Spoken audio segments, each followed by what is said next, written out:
Kinabukasan, magsisimula na ang sunod na pagsasanay, at si Sang-woo ay nasa training ground na, ngunit may isang bagay na kakaiba sa kanya, siya ay nagbigay ng mga cursed crystal sa kanyang mga clone at ginawa silang lahat na mga halimaw. Ang mga idinagdag na stats effect ay na-acquire din ni Sang-woo, ngunit walang panganib na siya ay magiging isang halimaw. Inutusan niya ang kanyang mga clone na atakihin si Park, at magsisimula na ang isang totoong labanan. Madaling na-manage ni Park Hwan-tae ang mga halimaw na clone dahil sa katotohanan, na ang kanilang kamalayan ay nawala ng malaki dahil sa side effect ng pagkakaroon ng higit na lakas. Bagamat hindi talaga may kukumpara si Sang-woo kay Park, talagang humanga naman si Park sa kanyang pagsisikap at nakita niya ang kapansin-pansing pagbabago sa lakas mula noong unang pagkakataon na nagsimula silang magsanay dito. Nagsalita si Sang-woo tungkol sa kung paano hindi lang siya dapat magpalakas para sa misyon lamang na ito na ibinigay ni Park, kundi magpapalakas upang lagpasan ang kawalang kakayahang naramdaman niya dati sa panahon ng pagsalakay ng halimaw nang kailangan niyang ipagkatiwala ang buhay ng kanyang pamilya sa iba, na sinabi niyang hindi na muling hahayaang mangyari yun. Si Sang-woo ay nagsanay ng husto araw-araw sa 6 na buwan ng diretsyo, kasama si Mr. Park bilang kanyang kasparang sa pagsasanay.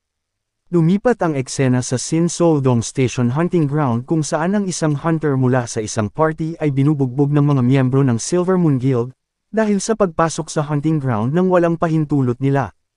Ang Silver Moon Guild ay isang corrupt at masasamang guild, at kahit na ang player ng isang party na binubugbog ay may lisensya sa pangangaso, sinasabi pa rin nilang kontrolado nila ang hunting ground. Ang guild na ito ay napakalakas, kaya ang guard station ng hunting grounds ay nagbubulag-bulagan na lamang sa diskriminasyong ito. Dito, nakita natin si Sang-woo na papunta sa hunting grounds, at nagkataon na nakita niya ang pangyayari na hindi patas na pagtrato. Hinarap ng leader ng Silver Moon si Sang-woo at talagang umatake ito ng suntok ng walang babala, ngunit sinalo ni Sang-woo ang suntok na parang wala lang din. Isang mabilis na suntok ang ibinato ni Sang-woo sa bastardo, at siya ay bumagsak sa isang suntok. Ang kanyang mga miyembro ng guild, na nakikita ang lahat ng ito, ay pinalibutan si Sang-woo, at ang lahat ay gumagamit ng mga nakamamatay na armas. Gumawa sila ng isang malaking labanan, at ito ay napaka-useless lamang, kasama ni Sang-woo ang mga clone upang tumulong sa kanya. Tinalo niya ang mga bastardo ng mabilis, at ang mga tao na kanyang iniligtas ay nanunood sa hindi makapaniwala na pangyayari. Lumipat ang eksena sa pagkikita ni Nakang at Park Hwan-tae tungkol sa isang bagay na gusto nilang pag-usapan ng personal. Ibinigay ni Kang ang isang confidential na dokumento, at ipinahayag na ito ay tungkol kay Sang-woo. Ipinapakita ng dokumento kung gaano kahanga-hanga si Sang-woo na nagsasanay, at ipinapakita na ang kanyang mga estatistika ay 19 na beses na lumakas kaysa sa dati, bukod sa maraming bagong kasanayan na nakuha niya mula sa 6 na buwan. Namangha si Park Hwan-tae na makita ang kanyang napakalaking pagbabago, at ipinapalagay niya na maaaring maging A-rank hunter si Sang-woo sa nalalapit na hinaharap. Sa nakitang malaking pagbabago na ito sa kanyang mga estatistika, gusto niyang magsimula na ngayon ang misyon ng pagsagip sa kanyang kapatid na babae.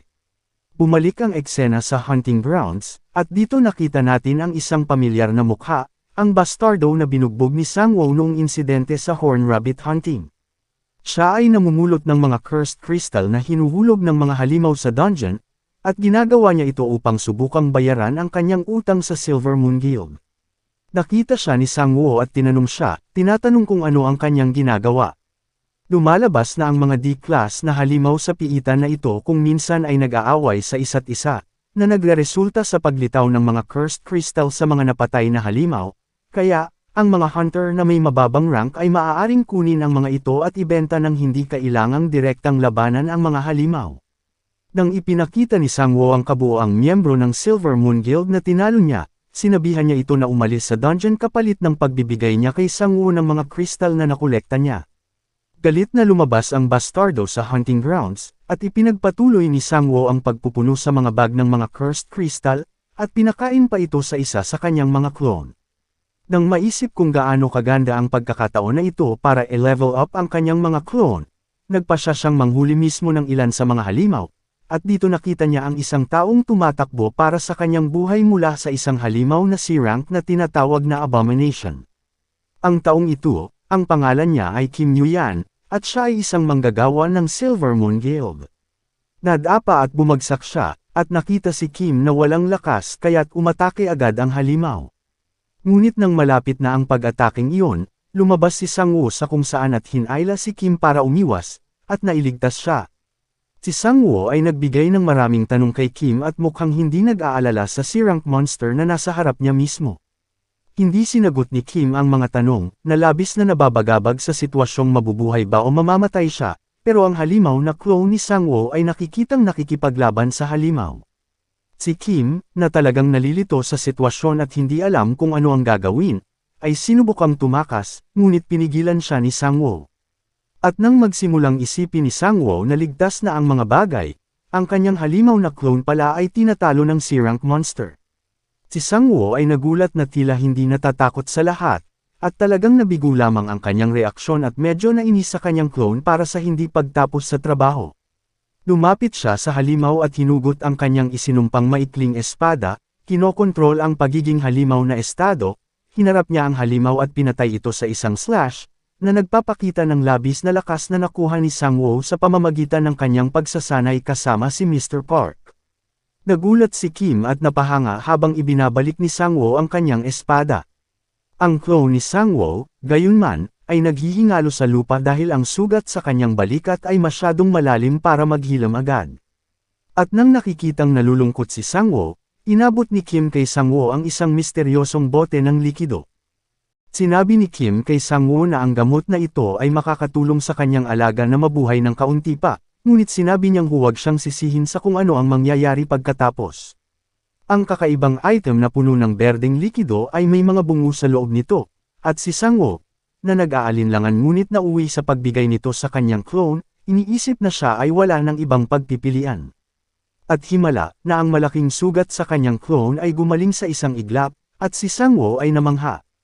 Ngunit si Kim ay tila hindi masyadong kumbinsido dito, at ipinahayag niya ang kanyang kakayahan na poison skill, bagamat ang bote ng likido ay nagligtas sa buhay ng kanyang clone sa ngayon, ang side effect nito ay nagde-drain sa enerhiya ng gumamit at sa huli, ang kanyang clone ay mamamatay sa hinaharap. Nang may hayag niya ang kanyang kakayahan kay Sang-woo, hinihiling niya kay Sang-woo na ibahagi rin ang kanyang kakayahan. Wala pang nakikita si Kim na isang tao na kayang magpatawag ng mga alaga nila na parang halimaw, at gayon din ang kakayahang talunin ang mga C-class na halimaw ng mag-isa, na nagpapataas sa curiosity ni Kim. Sigurado si Kim na si Sang-woo ay isang high-rank hunter, ngunit nang isiniwalat na ni Sang-woo na siya ay isang E-class hunter lamang, ito'y labis na ikanalito ni Kim. Nagpatuloy sila sa kanilang pag-uusap sa higit pang mga bagay, at lumipat na ang eksena. Dito, sa pasilidad ng imbakan ng YOLO Guild, at muli, isang pamilyar na mukha ang makikita na si Han Mi-ho, ang YOLO Guild Master. Siya ay nakikipag-usap sa manager ng guild tungkol sa isang kakaibang pabor na hinihiling sa kanya ni Park Wan-tae. Sila ay nangongolekta ng mga crates sa mga crates na puno ng mga sinumpang kristal, at sa hindi nila alam, ito ay ibibigay para kay Sang-woo. Makakapag-level up pa kaya si Sang-woo sa tulong ng YOLO Guild. Ano ang kahahantungan sa pagtagpo niya sa bagong karakter na si Kim? At sa huli, magiging matagumpay kaya si Sang-woo sa pagliligtas sa kapatid ni Park.